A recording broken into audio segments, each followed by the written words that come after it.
Exercice d'application limite des fonctions. Nous allons voir 4 exercices ensemble. Un premier exercice sur les calculs des limites de manière graphique.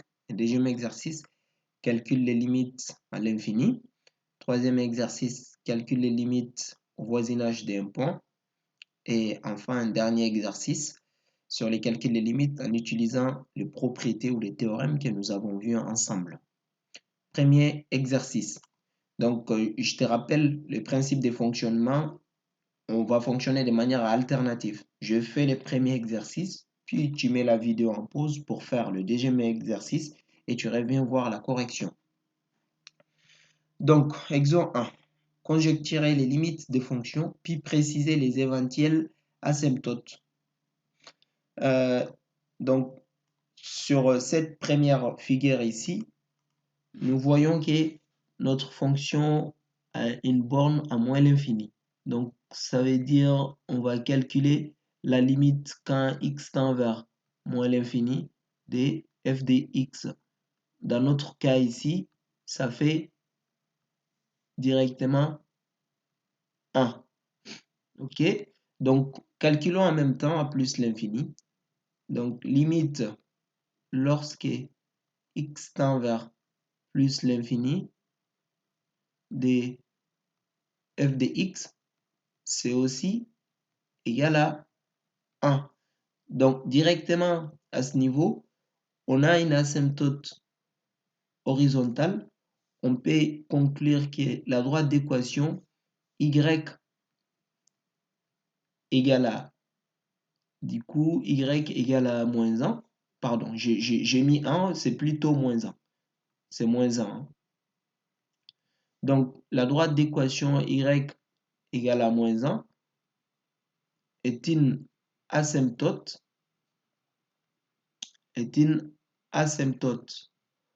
horizontale, hein, x égale à moins l'infini et 1 x égale à plus l'infini. Ok, maintenant, trouvons la limite au voisinage du point 1. Donc, limite lorsque x tend vers 1.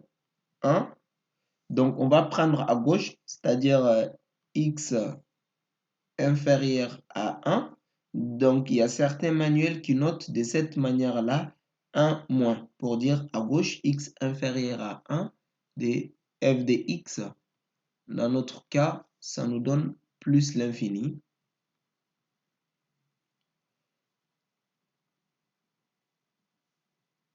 Et de même, on va calculer à droite, limite lorsque x tend vers 1, x supérieur à 1 de f de x, ça fait du coup moins l'infini.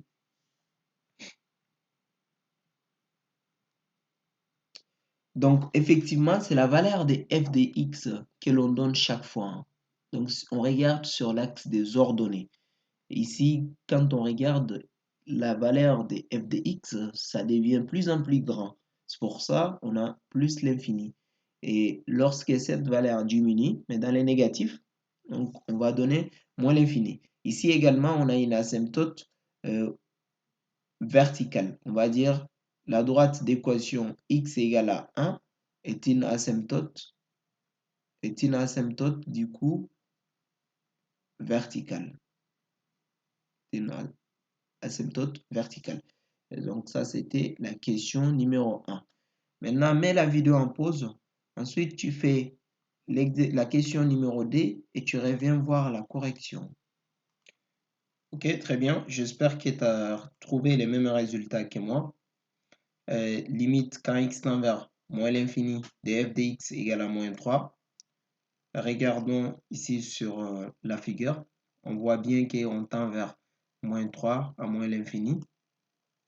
Donc la droite d'équation y égale à moins 3 est une asymptote horizontale à moins l'infini, que je n'ai pas précisé.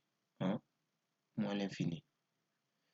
Et puis, limite lorsque x tend vers plus l'infini de f de x, on retrouve plus l'infini. La fonction ne fait qu'augmenter.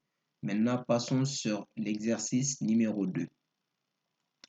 On demande de calculer les différentes limites ici, à plus l'infini et à moins l'infini.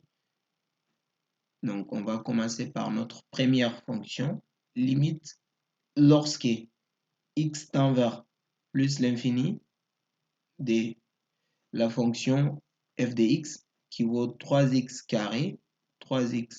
carré moins 1.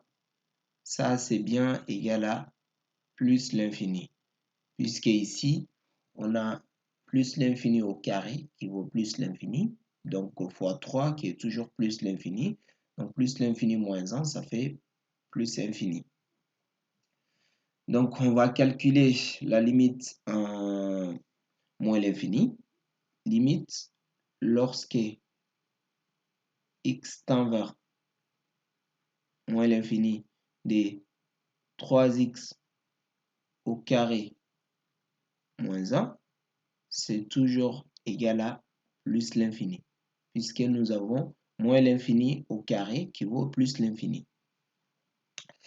Et plus l'infini fois 3, ça fait plus l'infini. Plus l'infini moins 1, c'est aussi plus l'infini. Maintenant, je te propose de mettre la vidéo en pause, faire la question numéro 2, et puis tu reviens voir la correction. Donc, j'espère que tu as trouvé le même résultat que moi. Sinon, il faut suivre les explications. Limite lorsque x tend vers plus l'infini de 5 moins 2x égale à moins l'infini. Pourquoi? Puisque nous avons moins 2 fois plus l'infini qui nous fait moins l'infini.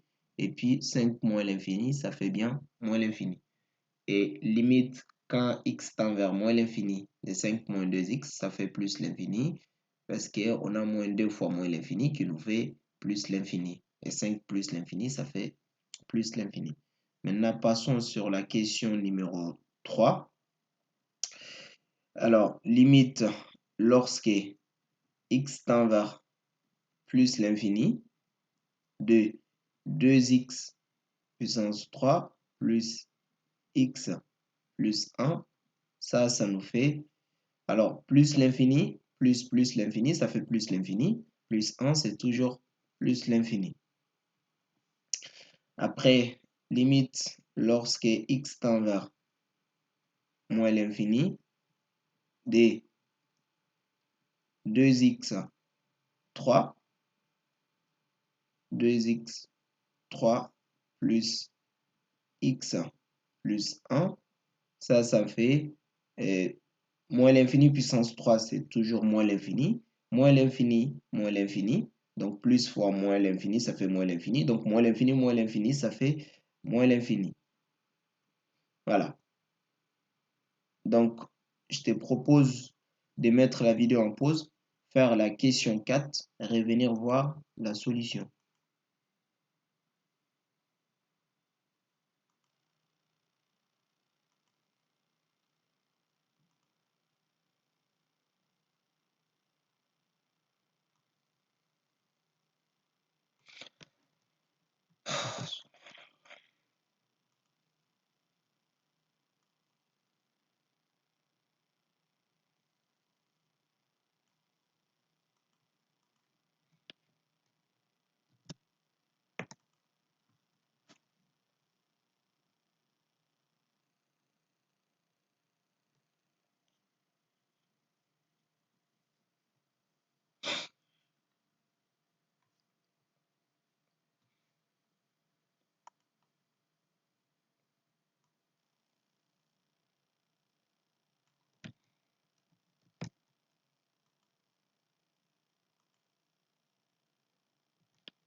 Donc voilà, ça nous donne plus l'infini des deux côtés, puisque nous avons x à plus l'infini, donc x puissance 4 qui est toujours un nombre positif. Donc plus l'infini, on a plus l'infini, et à moins l'infini, on a aussi plus l'infini. On ne tient pas compte des 10 000 là, moins 10 000, peu importe, puisqu'on est à l'infini. Passons maintenant sur l'exercice numéro 3.